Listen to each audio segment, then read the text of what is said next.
ખાસ કરીને જે રીતે આપ પણ જાણો છો કે વિછિયાની અંદર છેલ્લા ઘણા સમયથી વિછિયા અને જસદણ વિસ્તારની અંદર જે ઘનશ્યામભાઈ રાજપરા નામના યુવાનની હત્યા થઈ, ત્યારબાદ આ યુવાનના પરિવારજનોને ન્યાય અપાવવા માટે સમાજના આગેવાનો, સમાજના લોકો પોલીસ સ્ટેશન ગયા ન્યાય અપાવવા માટે, રજૂઆત કરવા માટે. ત્યારે પોલીસ દ્વારા આ લોકો ઉપર દમન કરીને આ જે રજૂઆત કરવા ગયા હતા એ સમાજના લોકોના ટોળા ઉપર લાઠીચાર્જ કરીને અશ્રુવાયુ છોડીને અને આ તમામ લોકો ઉપર ગંભીર કલમો 307 અને રાયોટિંગ જેવી લગભગ 16 જેટલી કલમો લગાવી અને આ તમામ લોકોને 90 જેટલા લોકોને જેલ ભેગા કરવામાં આવ્યા.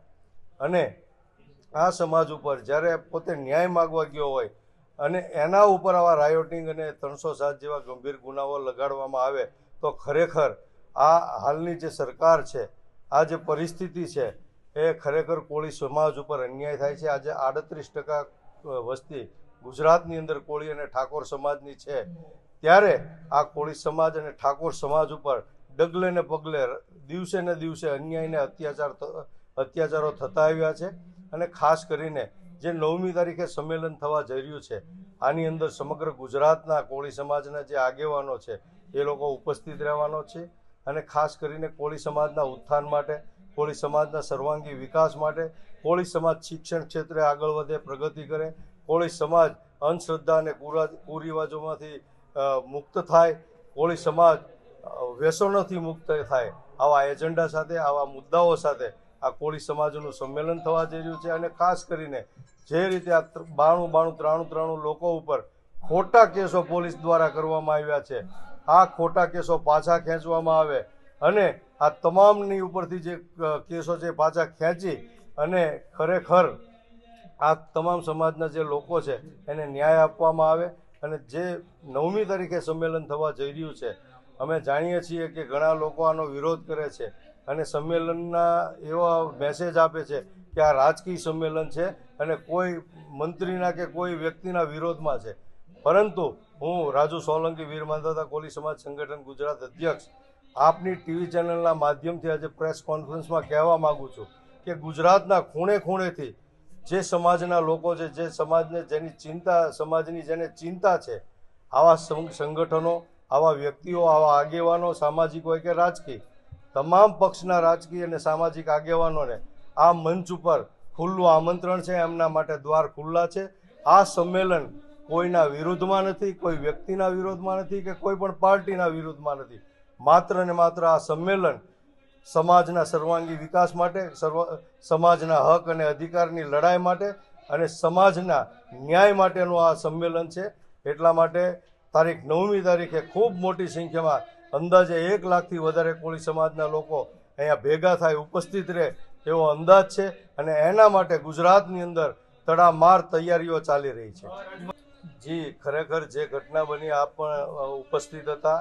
ખરેખર આ એક અમારા સમાજ માટે એક કમનસીબી છે, કમનસીબ ઘટના છે.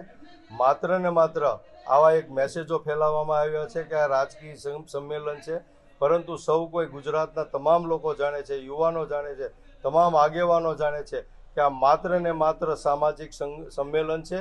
અને કોઈ પણ અમે અગાઉ પણ જાહેરાત કરી છે અને જાહેરાત કરવાના પણ છીએ અને આપની ચેનલના માધ્યમથી પણ અમે અત્યારે કહેવા માગીએ છીએ કે આ સંમેલનની અંદર મંચ ઉપર કોઈ પણ જાતની રાજકીય ચર્ચા નહીં થાય, રાજકીય બાબત નહીં આવે, કોઈ પણ જાતના રાજકીય ખેસ કે પટ્ટા પહેરીને આવવાનું નહીં રહે. અને માત્ર ને માત્ર સમાજના હક અને અધિકાર માટે અને ન્યાય મેળવવા માટેની આ લડાઈ છે. અને જે કોઈને આ મંચ ઉપર આવવું હોય એને જાહેર આમંત્રણ છે. એના માટે આ સંમેલનના દ્વાર ખુલ્લા છે અને જેને આવવું હોય એ પોતાના રાજકીય વાઘા અને પગરખા નીચે ઉતારીને આ મંચ ઉપર આવવાનું રહેશે. આવી અમારી સ્પષ્ટ વાત છે. બેઠકમાં જે યુવાનો એ તમારો વિરોધ કર્યો અથવા તો બેઠકનો વિરોધ કર્યો, એ લોકોનું કહેવાનું શું થતું હતું? એટલે એ લોકોનું કહેવાનું એવું થતું હતું કે ભાઈ આ જે સંમેલન થાય છે, આ સંમેલનમાં કોઈ અઘટિત ઘટના બને, જેવી રીતે વિછિયામાં બની એવી ઘટના બને તો એના જવાબદાર કોણ? તો એ તો સીધી વાત છે, જે આયોજકો છે એ જ જવાબદાર છે. અમે લોકો આયોજક છીએ. જે કાંઈ ઘટના બનવાની છે એના આયોજકો અમે બધા છીએ, એના બધાના નામ છે. એના નામે પોલીસ પરમિશન હોય, એના નામે પ્રશાસનની પરમિશન હોય. સ્વાભાવિક છે, જે લોકો આયોજક છે એના નામે એની જ જવાબદારી બનતી હોય. પરંતુ આવા અઘટિત ઘટના ન બને, આવા બનાવો ન બને એની સતત અમે ચિંતા કરી છે.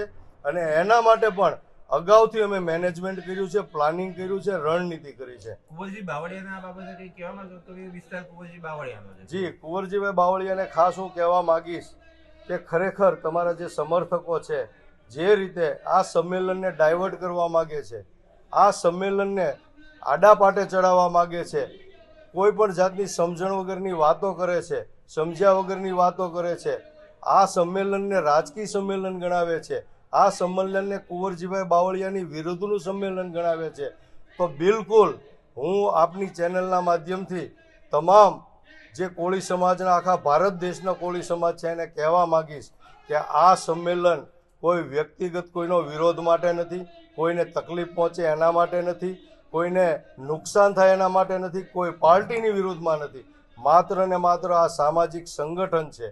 એટલા માટે કોઈએ, હું તો એવું કહીશ, કુંવરજીભાઈ બાવળિયા ત્યાંના સ્થાનિક નેતા છે, રાજકીય નેતા છે, સામાજિક નેતા છે અને અખિલ ભારતીય કોળી સમાજના એ પ્રમુખ છે, ત્યારે કુંવરજીભાઈ બાવળિયાને પણ ખુલ્લું આમંત્રણ છે. કુંવરજીભાઈ બાવળિયા અને કોઈ પણ કોળી સમાજનો દીકરો જેણે કોળી અને ઠાકોર સમાજની અંદર જન્મ લીધો છે, જેણે કોળી સમાજની ચિંતા છે, જેને કોળી સમાજની વેદના છે, પીડા છે, એ તમામ લોકો આ સંમેલનની અંદર ઉપસ્થિત થઈ શકે છે. એને ખુલ્લું આ સમિતિનું આમંત્રણ છે અને ખરેખર કુંવરજીભાઈ બાવળિયા આ સંમેલનમાં આવશે અને આ સમિતિને, આ સંમેલનને સપોર્ટ કરશે, સહકાર આપશે, સમર્થન આપશે તો 100% અમને ગમશે. કોઈ પાર્ટીની અમે વાત નથી કરતા, પરંતુ હવે અમારો સમાજ જાગૃત થઈ ગયો છે. પહેલાં જે 10-20 વર્ષ પહેલાં જે અમારો સમાજ હતો એ પ્રકારનો અમારો સમાજ નથી. બધું સમજે છે, જાણે છે કે સાચું શું છે ને ખોટું શું છે. જે લોકો સમર્થન કરવા આવે છે એની કોઈ વાત મુદ્દાસર વાત નથી.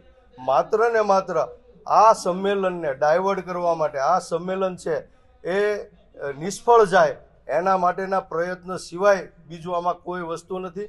કારણ કે એ લોકો જે વિરોધ કરે છે, જે ચર્ચા કરે છે, એવા કોઈ મુદ્દા આમાં છે નહીં. અને આજ સુધી જેટલા જે સમિતિના જે આયોજકો અહીંયા બેઠા છે એણે ક્યારેય કોઈ પણ પાર્ટીની વાત કરી નથી, કોઈ પણ પક્ષની વાત કરી નથી, કોઈ પણ પાર્ટીના કે પક્ષના ગુણગાન ગાયા નથી અને કોઈએ કોઈ પણ પ્રકારના વાઘા કે ખેસ પહેરી અને મંચ ઉપર આવ્યા નથી. એટલા માટે કહીશ કે 100% આ જે સમર્થકો છે, જે વિરોધ કરે છે, એ લોકો પણ કોળી સમાજની અંદર જન્મ લીધો છે અને એ પણ જાણે છે કે કોળી સમાજની અંદર છેલ્લા દેશ આઝાદ થયો ત્યારથી લઈને આજ સુધી આજે અમારા 40 સંસદ સભ્યો, ધારાસભ્યો, મિનિસ્ટરો છે, છતાં દુઃખ સાથે કહેવું પડે છે કે કોળી સમાજ સાથે અન્યાય અને અત્યાચાર, વેઢે ગણાય એટલા અન્યાય અને અત્યાચારો થાય છે. ત્યારે આવી રીતે એને દબાવી દેવાના પ્રયત્નો થઈ રહ્યા છે. ત્યારે આજે કોળી અને ઠાકોર સમાજના યુવાનો ભેગા મળી અને એક સંમેલન કરવા જઈ રહ્યા છે. અને જે રીતે વિછિયાની અંદર જે ઘટના બની, આ કોઈ સ્પેશિયલ વિછિયા માટે સંમેલન નથી, પરંતુ સમગ્ર ગુજરાતની અંદર કોળી સમાજ ઉપર અન્યાયને અત્યાચાર થતા હોય એ ન થાય અને આવનારા દિવસોમાં અત્યાચારો અને અન્યાય બંધ થાય. જે હિટલરશાહી, જે તાનાશાહીથી કોળી સમાજ ઉપર અત્યાચારો કરવામાં આવે છે, ખોટા કેસો કરવામાં આવે છે, જે પીડિત પરિવારો હોય એના કેસો લેવામાં નથી આવતા, પ્રશાસન દ્વારા એની અવગણના કરવામાં આવે છે. ઘણી બધી જગ્યાએ કોળી સમાજની અવગણના થાય છે. કોળી સમાજનો ઉપયોગ માત્ર ને માત્ર એક વોટ બેંક તરીકે થાય છે. કોળી સમાજના યુવાનોને અને કોળી સમાજના લોકોનો સામાજિક અને રાજકીય ખરેખર શોષણ થતું એવું લાગે છે. એટલે કોળી સમાજને ગુલામીમાંથી મુક્ત કરાવવા માટેનું આ વિછિયા ખાતે સંમેલન થવા જઈ રહ્યું છે. બિલકુલ નહીં. કારણ કે આપ અત્યારે પણ આ મિટિંગમાં ઉપસ્થિત હતા અને જ્યારે તારીખ 9મીના રોજ મહાસંમેલન થવા જઈ રહ્યું છે ત્યારે પણ આપ જોઈ શકશો કે એક પણ વ્યક્તિ, કોઈ પણ પાર્ટી કે કોઈ પણ રાજકીય બાબતની ચર્ચા કરવાના નથી. માત્ર ને માત્ર કોળી સમાજના હક અને અધિકાર માટેની લડાઈ લડવા માટે, કોળી સમાજને વ્યસનોથી મુક્ત કરવા માટે, કોળી સમાજને શિક્ષણ તરફ એની આગેકૂચ થાય એના માટે, કોળી સમાજને અંધશ્રદ્ધા અને કુરિવાજોમાંથી તિલાંજલિ અપાવવા માટે અને જાગૃત કરવા માટે, સંગઠિત થવા માટે અને આવનારા દિવસોમાં કોળી સમાજ ઉપર થતા અત્યાચારને અન્યાય રોકવા માટેનું આ સંમેલન છે.